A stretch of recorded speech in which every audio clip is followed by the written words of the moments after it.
The transport ship docked at Station Horizon 7 with a soft hiss. Captain Park stepped out, carrying only a small bag over his shoulder. He was not a tall man. He was not muscular or impressive to look at. He wore a simple gray uniform with no medals or decorations. To anyone watching, he looked like a regular person, nothing special at all. The Galactic Military Academy was the most famous school in the known universe. Students came from every powerful civilization to learn the art of war. The Prism Collective sent their crystals. The Swarm sent their warrior caste. The Dominion sent their noble sons. The Tidal Congress sent their future admirals.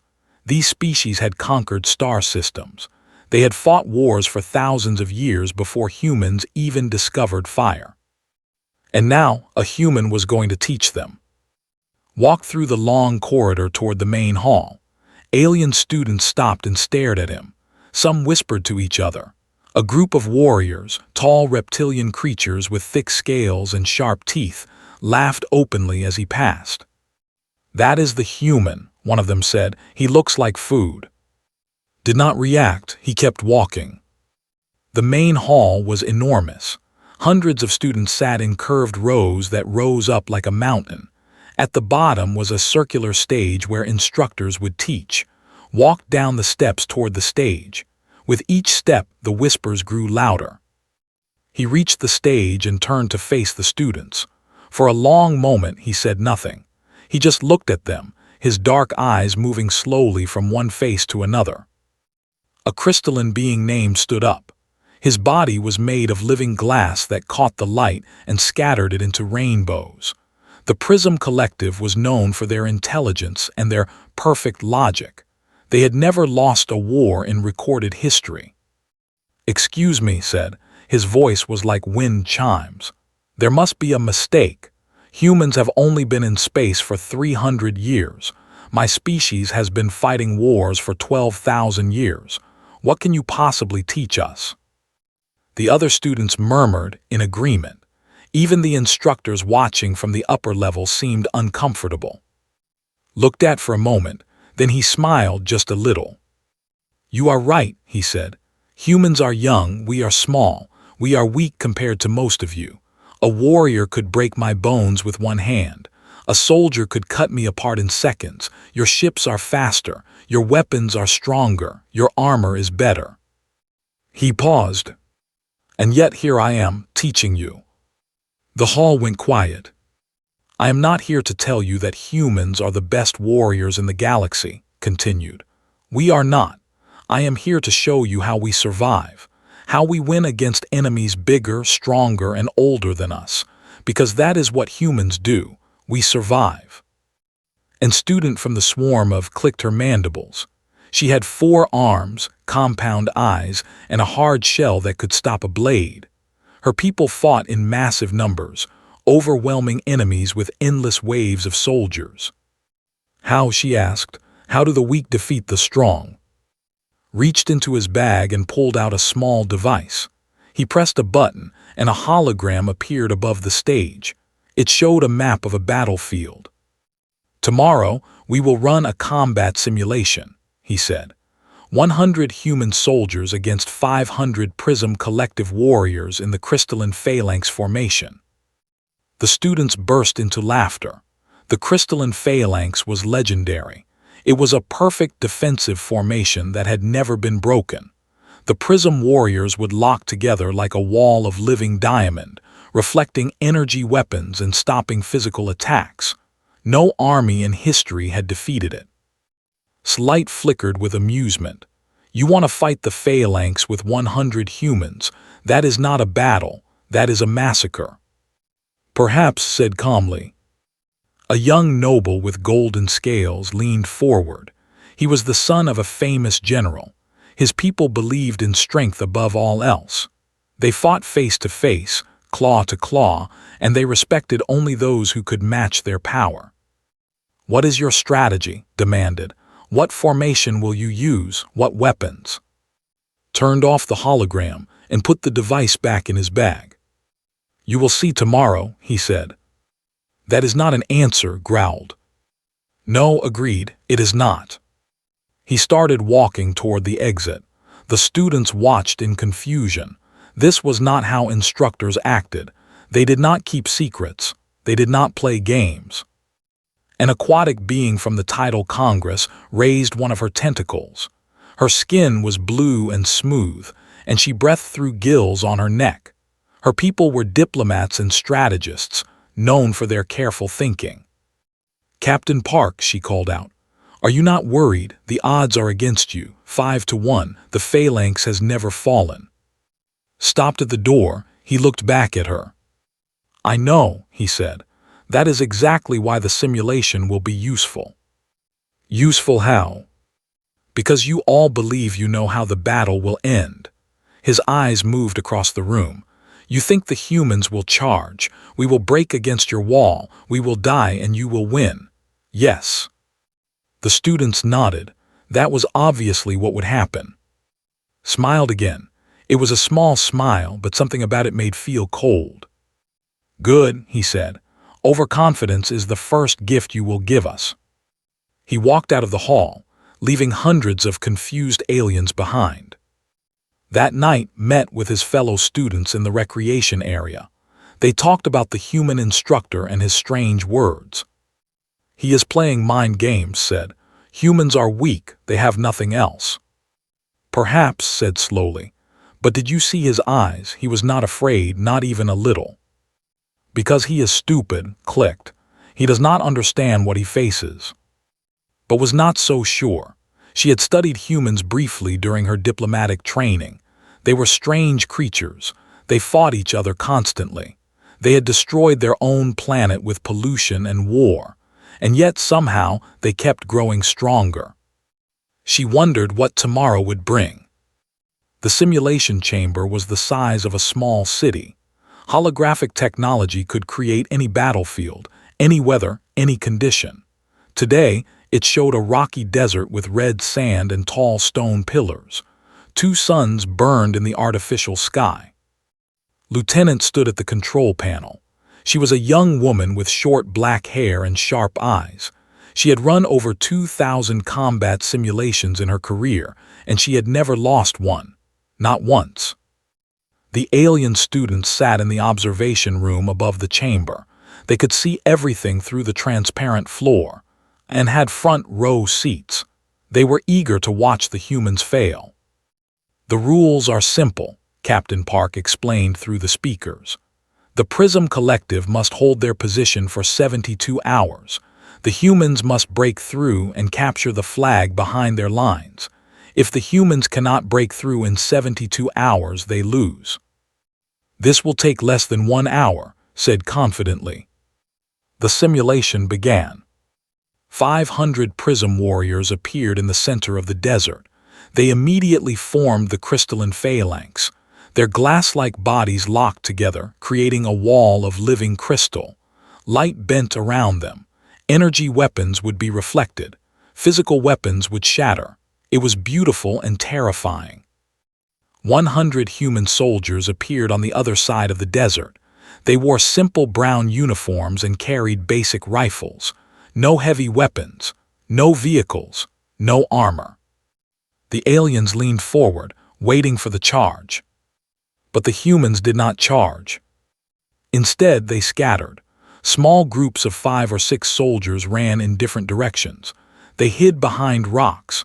They dug holes in the sand. They disappeared into the landscape like water soaking into cloth. "What are they doing?" asked. "Running away," clicked with amusement. "They are cowards." But watching from the control panel, smiled quietly. Hours passed. The Prism warriors stood in their perfect formation, waiting for an attack that never came. The 2 suns moved across the sky. Day became night. The temperature dropped. The Prism did not need sleep. They did not need food. They could stand like statues forever. But they could not see in the dark. That night something strange happened. A Prism warrior on the edge of the formation heard a sound, a small click, then another, then silence. "What was that?" he asked. "Nothing," another warrior said. "Focus on your position." But the clicks continued, all around them. coming from everywhere and nowhere. The prism warriors could not track the sound. Their crystalline senses were perfect in light, but darkness confused them. Then a scream. One warrior on the far edge of the formation suddenly fell. His leg was broken. Something had struck him from behind and vanished. "Attack!" the commander shouted. "We are under attack." But there was nothing to attack. The darkness was empty. The humans were gone. Morning came. The prism warriors counted their numbers. 3 soldiers were injured, not dead but hurt badly enough that they could not fight. 3 soldiers lost, and they had not seen a single human. In the observation room, the aliens were confused. "That is not fighting," said. "That is hiding, sneaking. There is no honor in it."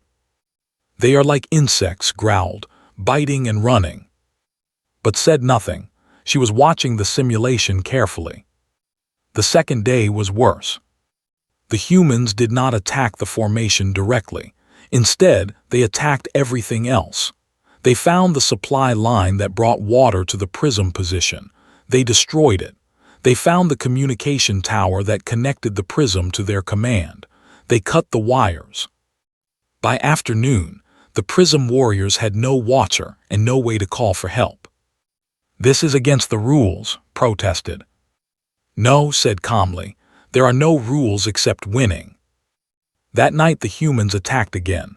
But this time they did not hurt the soldiers. They made noise, constant noise, explosions in the distance, screams in the darkness, shadows moving just outside the light. The prism warriors could not sleep. They could not rest.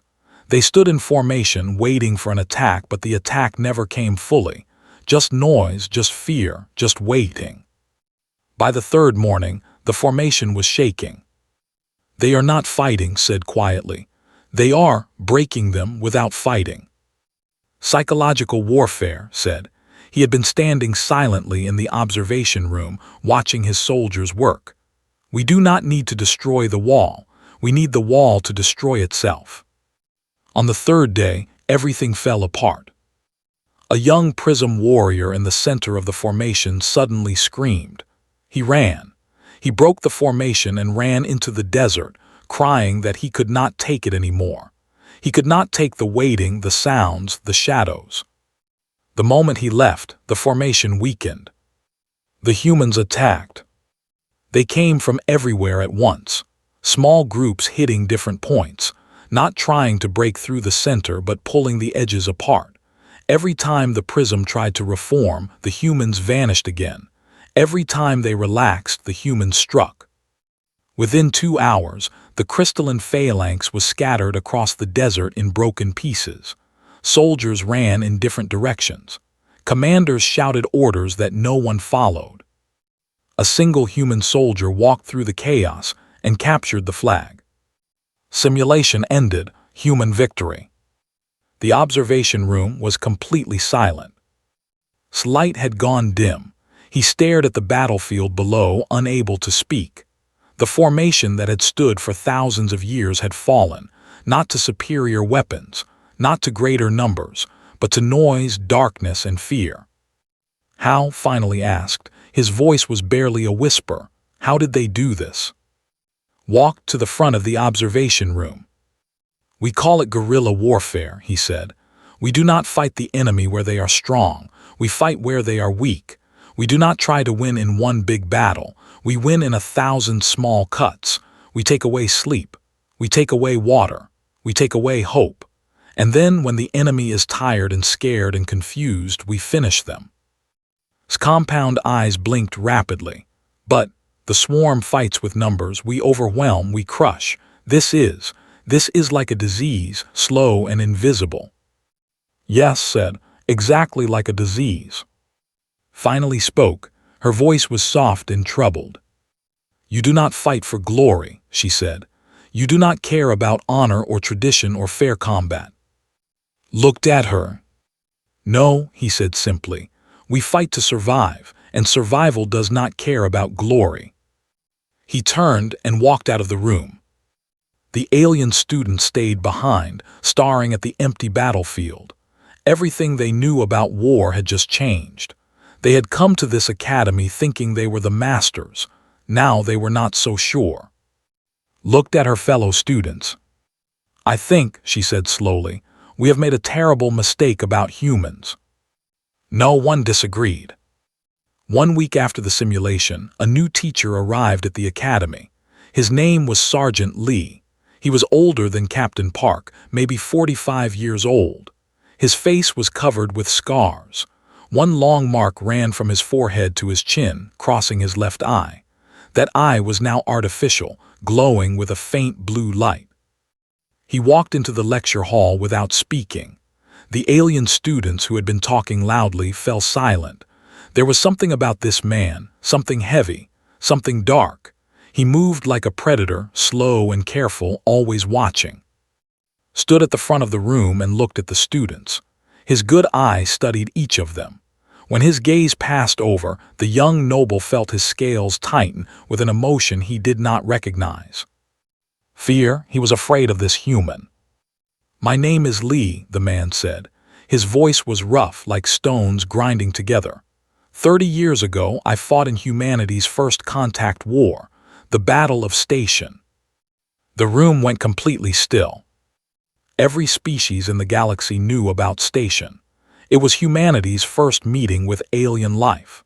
The Dominion had discovered the small human colony and decided to take it. They sent 10,000 warriors, the finest soldiers in their empire, to capture a station defended by 200 humans. The battle was supposed to last 1 day. It lasted 3 weeks. When reinforcements finally arrived, they found something terrible. Half of their army was dead. The other half refused to fight. Soldiers who had conquered 100 worlds sat in corners, shaking, crying, unable to hold their weapons. The Dominion never spoke about Station. It was their greatest shame. His golden scales turned pale. His father had fought at Station. His father never talked about it. Sometimes, late at night, heard his father screaming in his sleep. Pressed a button and a holographic screen appeared behind him.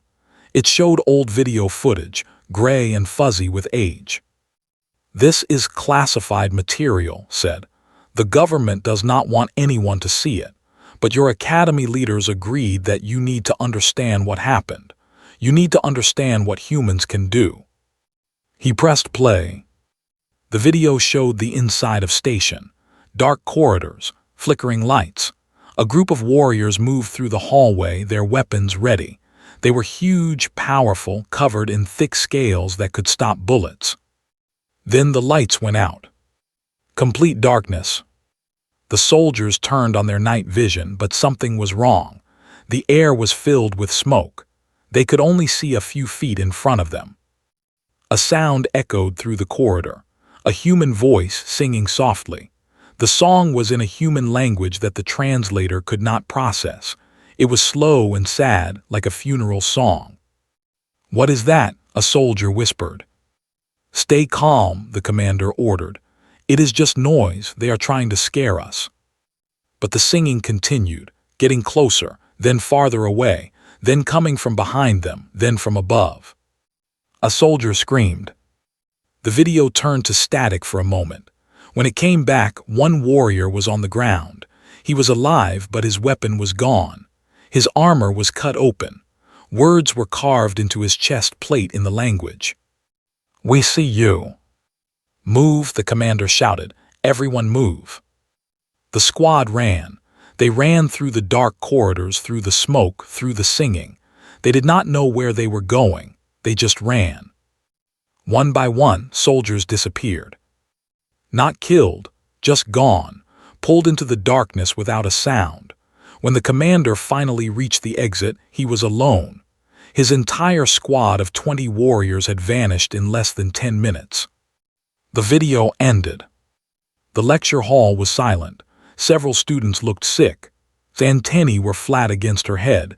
His light was flickering rapidly. Could not move. He was staring at the empty screen, his claws digging into his seat. What happened to them?" asked quietly. Looked at her. "We let them go," he said. We hurt them, we scared them, then we released them back to their army. Why? Because scared soldiers talk. They tell stories, they spread fear. Touched the scar on his face. One frightened soldier is more useful than 10 dead ones. He will tell his friends what he saw. He will cry in his sleep. He will refuse to enter dark places. And slowly the entire army begins to break. He pressed another button. New footage appeared. This time it showed the camp outside the station. Thousands of soldiers sat in groups, their weapons on the ground. Many of them were shaking. Some were crying. Officers shouted orders, but no one listened. By day 15, half the army refused to enter the station, said. By day 18, soldiers were killing themselves rather than face another night inside.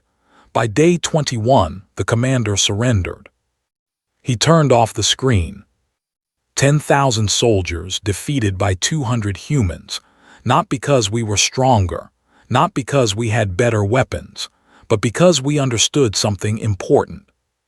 He walked closer to the students. Every species has fear. Every creature, no matter how powerful, is afraid of something. Humans study fear. We learn what our enemies are afraid of and we use it against them. They are afraid of darkness and silence, so we gave them darkness and silence. We took away their ability to see. We took away their ability to think. We turned their own minds against them. Finally spoke, his voice was shaking. That is not war, he said. That is evil. Looked at him, there was no anger in his face, only sadness.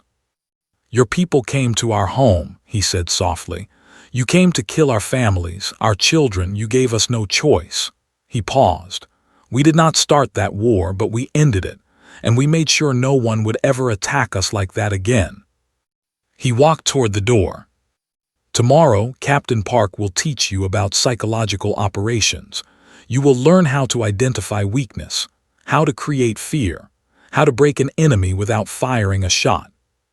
He stopped at the door and looked back. I know you think humans are monsters now. Maybe we are. But remember this, we did not become monsters because we wanted to. We became monsters because we had to. He left. The students sat in silence for a long time. Everything they believed about warfare, about honor, about strength, was shattered. Was the first to speak. My people fight with numbers, she said quietly. Millions of soldiers overwhelming the enemy. We never thought about fear. We never needed to. Nodded slowly. The title Congress avoids war through diplomacy. When we must fight, we fight cleanly with rules and limits. She looked at the empty screen. Humans have no limits. His voice was barely a whisper. They turned their own weakness into a weapon. They are small and fragile, so they learn to fight without being seen. They are few, so they learn to make each soldier worth 100. He turned to his fellow students. I was wrong about them. We were all wrong. Said nothing. He was still staring at where the video had been, thinking about his father's screams in the night. Now he understood. The final simulation was different from all the others. This time the alien students were not watching. They were fighting. Captain Park had divided them into teams, mixing species together, and were placed in the same squad. They were given command of a small defense force on a colony world. Their mission was simple: protect the colony until rescue ships arrived. They had 500 soldiers. The enemy had 25,000. This is impossible, said, looking at the holographic map. 50-1 odds we cannot win. The objective is not to win, Lieutenant explained from the control room. The objective is to survive long enough for evacuation. You have 12 hours. If even one civilian escapes, you have succeeded. The simulation began. The enemy appeared on the horizon like a wave of darkness. 25,000 soldiers marching toward the colony. The ground shook with their footsteps. Immediately started giving orders. His logical mind calculated defensive positions, weapon placements, and retreat routes. He was efficient and calm. We fortify the main buildings, he said. We create, we hold as long as possible. The others agreed. It was standard doctrine. It was what every military academy in the galaxy taught. For the first 2 hours, the plan worked. The defenders held their positions. The enemy pushed forward, but slowed them down. Casualties were heavy on both sides, but the colony was safe. Then the enemy brought heavy weapons. Artillery rained down on the defensive positions. Buildings exploded.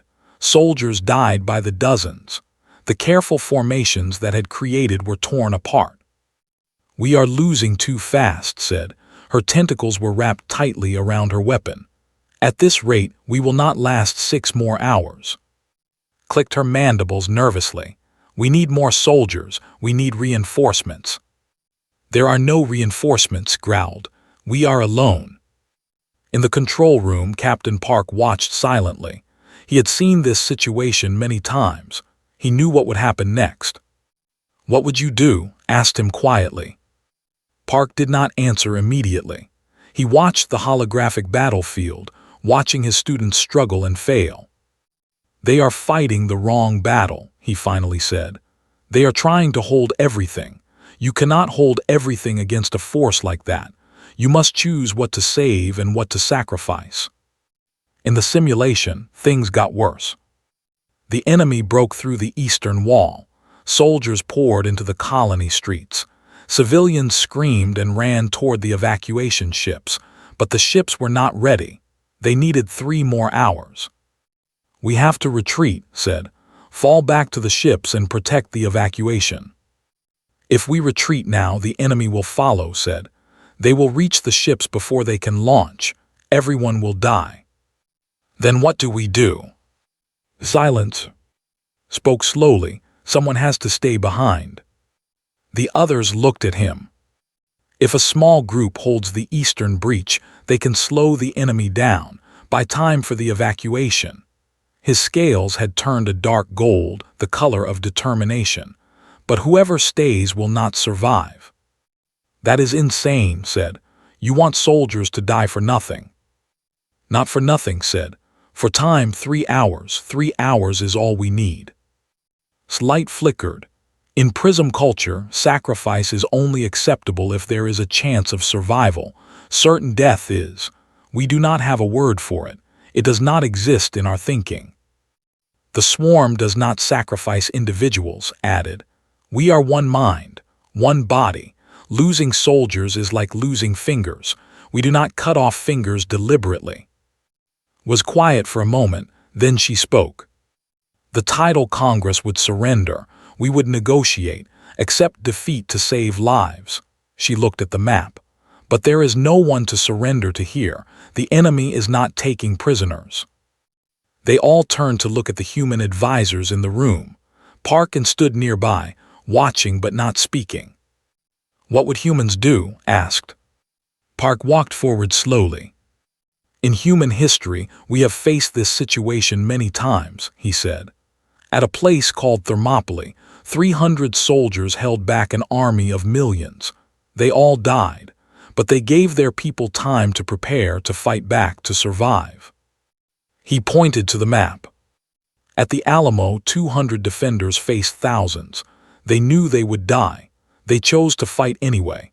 Their sacrifice inspired an entire nation. His finger moved to the eastern breach. At Reservoir, a small group of soldiers was surrounded by enemy forces 10 times their size. They did not surrender. They did not run. They fought their way out, carrying their wounded, leaving no one behind. When asked about it later, one soldier said, "Retreat. We are not retreating. We are just attacking in a different direction." Stepped forward. "Humans understand something that most species do not," she said. "Sometimes the best way to save many lives is to sacrifice a few. It is not easy, it is not pleasant, but it is math, cold, simple math." Stared at her. "How can you speak of death so calmly?" "Because we have done it before," said. "Because we will do it again.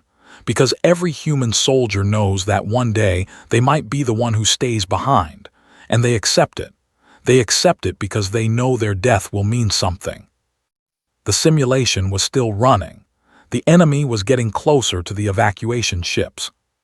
Park looked at the students. "I cannot tell you what to do," he said. "This is your simulation, your choice, but I will tell you this. In human military doctrine, there is always a rearguard, a group of soldiers whose job is to die slowly, buying time for others to escape. We call it the last stand." He paused. "It is the highest honor a human soldier can receive." The students looked at each other. They looked at the map. They looked at the thousands of virtual civilians running toward the ships.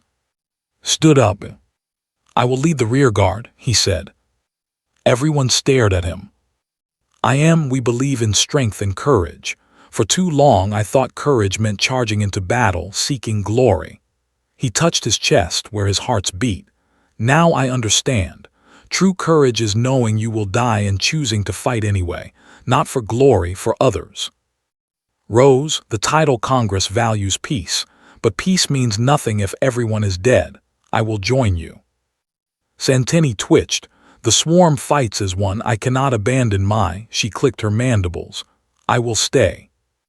Was the last. His light was dim, almost dark. This goes against everything the Prism Collective believes. Logic says to save yourself.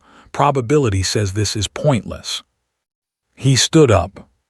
"But I am tired of logic. I want to be brave just once." The 4 students gathered their virtual soldiers and moved to the eastern breach. 50 soldiers against thousands. They knew they would not survive. The battle lasted 2 hours and 47 minutes. They fought in the streets. They fought in the buildings. They fought hand to hand when their weapons ran out. One by one they fell, but they did not stop. They could not stop. When the last defender died, the evacuation ships were already in space. Every single civilian survived. The simulation ended. In the control room, no one spoke. Wiped her eyes, Park stood perfectly still. The students respawned in the center of the room, their virtual deaths erased.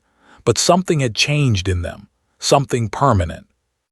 Looked at his claws. "I died," he said quietly. "I died and it felt right." Park walked over to them. "Now you understand," he said. "Now you know what humans have always known." "What is that?" asked. Park put his hand on her shoulder. "That death is not the worst thing. The worst thing is letting others die when you could have saved them." He stepped back. "Welcome to humanity's way of war." The course was over. 3 months had passed since Captain Park first walked into the Galactic Military Academy. 3 months of simulations, lectures, and lessons that had changed everything the alien students believed about warfare. Now it was time for the final exam. The students sat in the Great Hall just as they had on the first day, but they were different now. No longer glowed with pride, no longer clicked with impatience, no longer growled with contempt, no longer watched with simple curiosity. They had learned fear. They had learned sacrifice. They had learned that war was not about honor or glory or strength.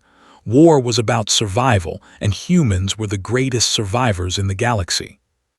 "Your final exam is simple," Park said.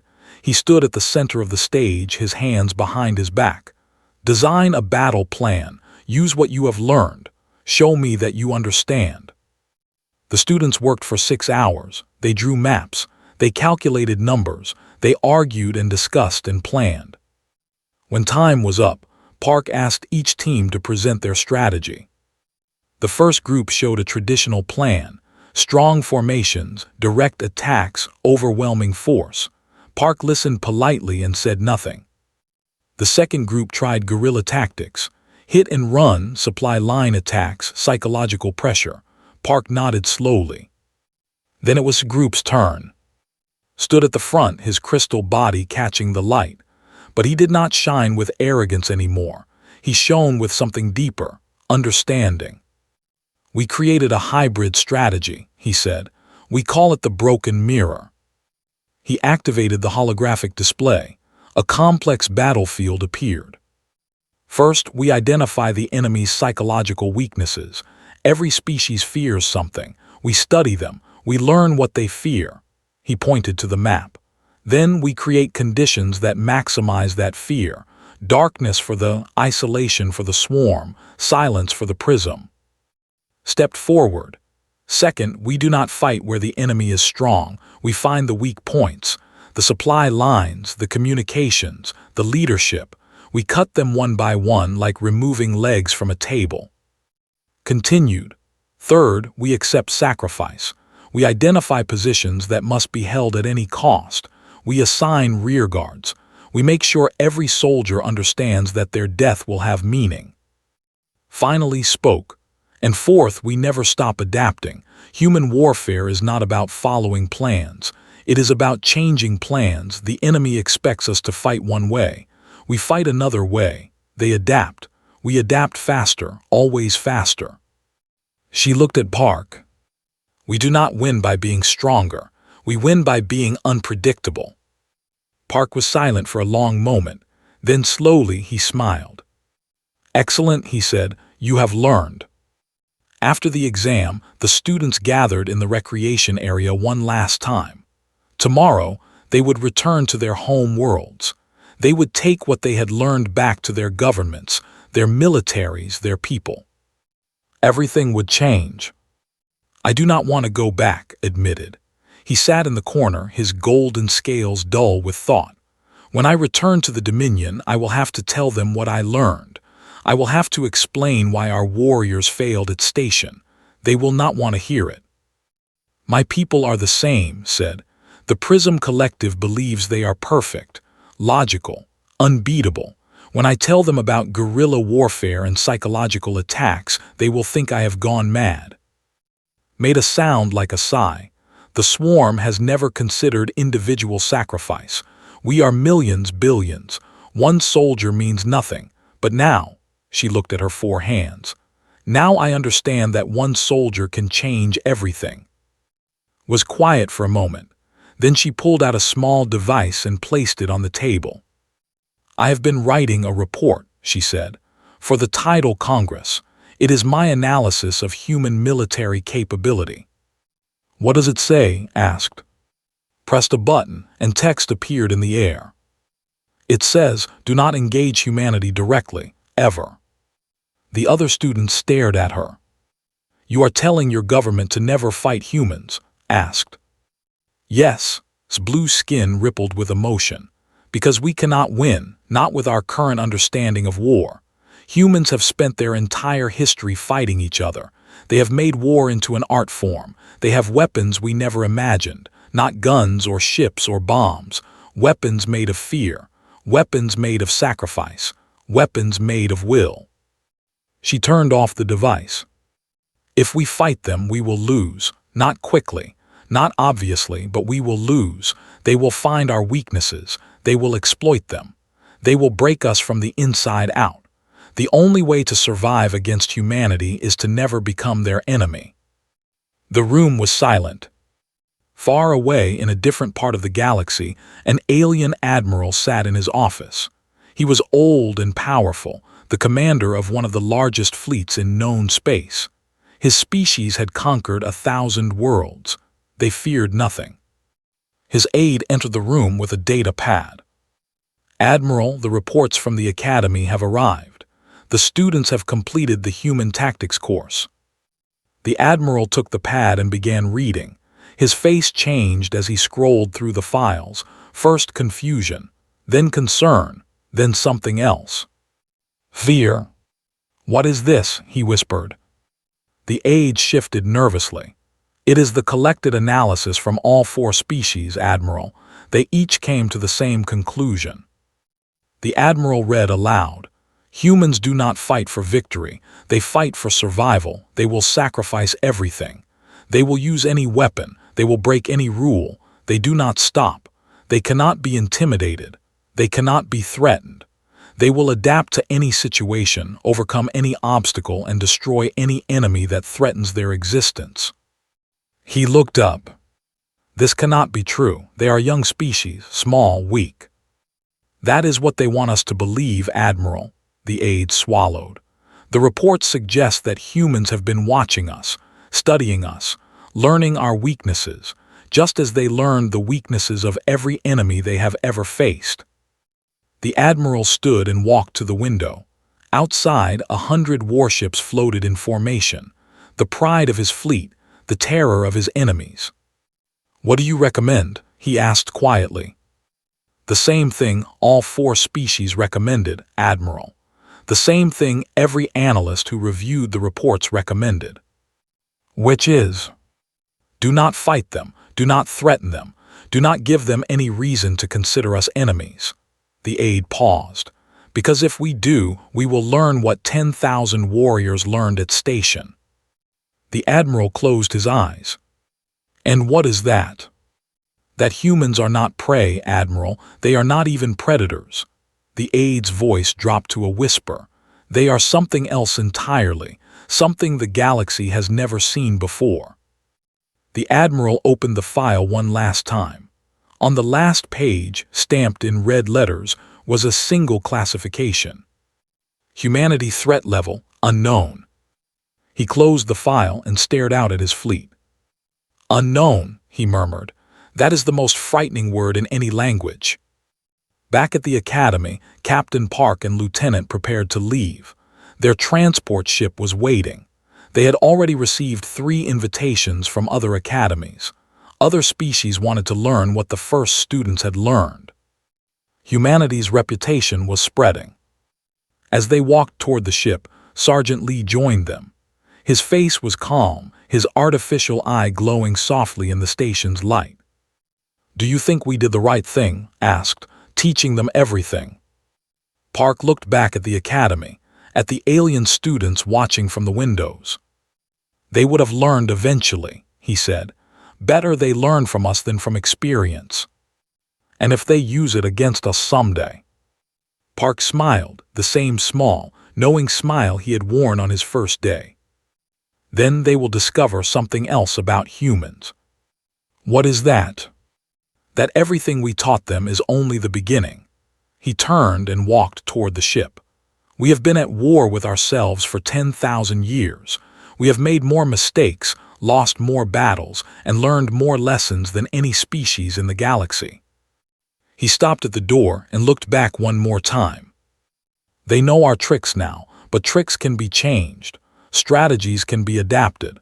The thing they can never copy, the thing that makes humans truly dangerous, is not our tactics." "Then what is it?" asked. Park stepped onto the ship. "Our stubbornness. We do not know how to give up. We do not know how to accept defeat. We will fight when we cannot win. We will hope when there is no hope. We will survive when survival is impossible." The door began to close. "That is what makes us human."